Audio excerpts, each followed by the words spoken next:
زنا دومره لویه ګناه ده. امام ذهبي رحمت الله علیه په کتاب الکبائر کې لیکلي دي څوک چې د واده شوی ښځې سره زنا وکړي د دې امت نیم عذاب به په دې ښځې او په دې سړي باندې وي.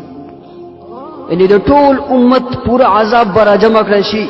نیم عذاب به په دې ښځې او په دې سړي باندې وي. کله چې د قیامت ورځ شي که میړه په دې خپله ښځه باندې خبر نه وي نو الله جل شانه به دې میړه ته بیا اجر ورکړي، او که پوهیږي ځان یې چپ ساتلی و خوله یې بنده کړې وه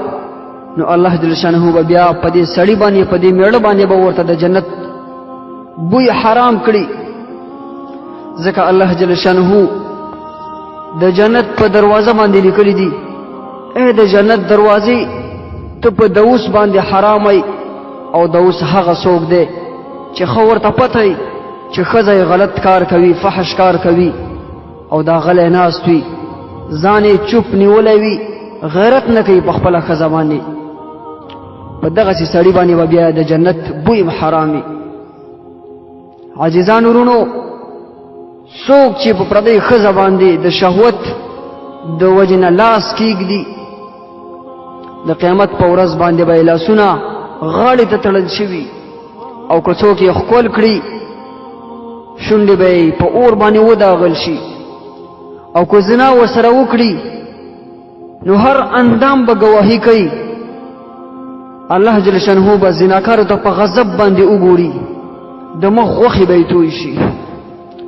زناکار به منکر شي یا الله ما څه نه دي کړي، نو ژبه به یې ګواهي ورکوي چې یا الله دې بنده په ما باندې غلطې خبرې کړي دي، او دغه شانتې لاسونه به یې ګواهي ورکوي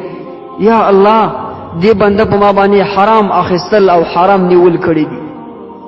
سترګې به ګواهي ورکوي یا الله ما حرامو ته وکتل، او دغه شانتې پښې به ګواهي ورکوي یا الله زه حرامو طرف ته بوتلمه، شرمګاه به ګواهي ورکوي یا الله په ما باندې زنا وکړله. الله جل شانه فرمایي اليوم نختم على افواههم وتكلمنا ايديهم وتشهد ارجلهم بما كانوا يكسبون. په دغه ورځ باندې مونږ به په خولو باندې مهرونه ولګو، هر اندام هر عضو هر یو ځای به په خپله باندې ګواهي ورکوي چې ما فلان کې فلان کې کار کړی دی. یوه ملایکه به ووایي یا الله ما واورېدل، بله ملایکه به ووایي یا الله ما ولیکل، او الله جل شانه به ووایي ما هر څه ولیدل، پرده مې ستاسو وکړه، ستاسو دواړو باندې ما په دنیا کې پرده واچوله.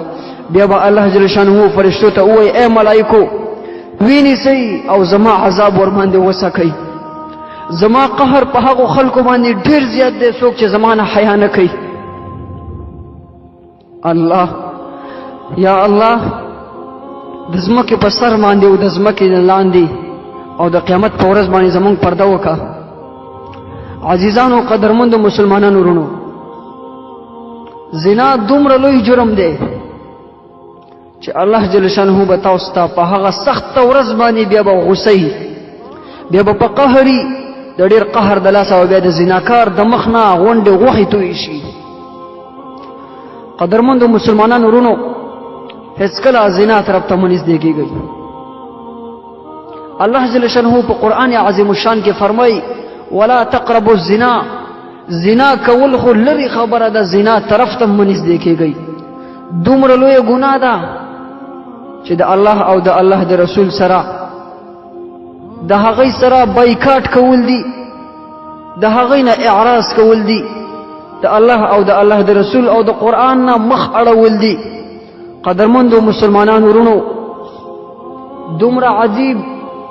او خسته وخت دی، خسته مهلت دی، د توبې مهلت دی. که چا څومره ګناهونه کړي یو الله ته په سجده شه، یو اوښکه ورته توی که یا الله تیر شوي ګناهونه مې وبخه، الله جل شانه غفور رحیم دی، ټول ګناهونه به دې معاف کړي. آینده دپاره په زړه کې قصد وکړه، اراده وکړه چې یا الله بیا دپاره به زه زنا نه کوم، بیا دپاره به زه ستا نافرماني نه کوم، ستا د رسول نافرماني به نه کوم. الله جل شانه به تا معاف کړي. قدرمند مسلمانانو ورونو، دا د توبې وخت دی، والله العظیم که چرته تاسو اوس توبه ونه باستله کېدای شي تاسو په دې عمل کې خپل خالق حقیقي ته روح وسپارئ کېدای شي سترګې پټې کې د خوب دپاره بیا د سترګې کولاوي نه شي بیا چې د قیامت په سخته ورځ باندې الله جل شانه ته سترګې کولاوي خالق حقیقي ته سترګې کولاوي بیا به هلته څه جواب ورکوي هلته بیا تا باندې هر اندام ګواهي ورکوي بیا به هلته ته رب ته څه جواب ورکوي ته به هلته د پیغمبر علیه الصلاة والسلام د امتی په شمار کې څنګه راځي پیغمبر علیه الصلاة والسلام با په حوض کوثر سره ولاړی خلکو ته به اوبه ورکوي خپل امتیانو ته به اوبه ورکوي چې کله ته ورنږدې شي تا ته څنګه اوبه درکوي په منځ کې به هم فرشتې حایل شي پیغمبر علیه الصلاة والسلام هغه به وایي امتی امتی زما امتی دی رانږدې کوي ما ته چې زه اوبه ورکم فرشتې به ورته وایي چې یا رسول الله نه نه هېڅکله اوبه ورته مه ورکوه ته خو خبر نه یې د کم کم کارونه کړي دي ستا نه اعراض کړی و د الله د کتاب نه اعراض کړی و ستا نافرماني کړې وه بیا به هلته ته په خسران او په تاوان کوي عزیزانو قدرمند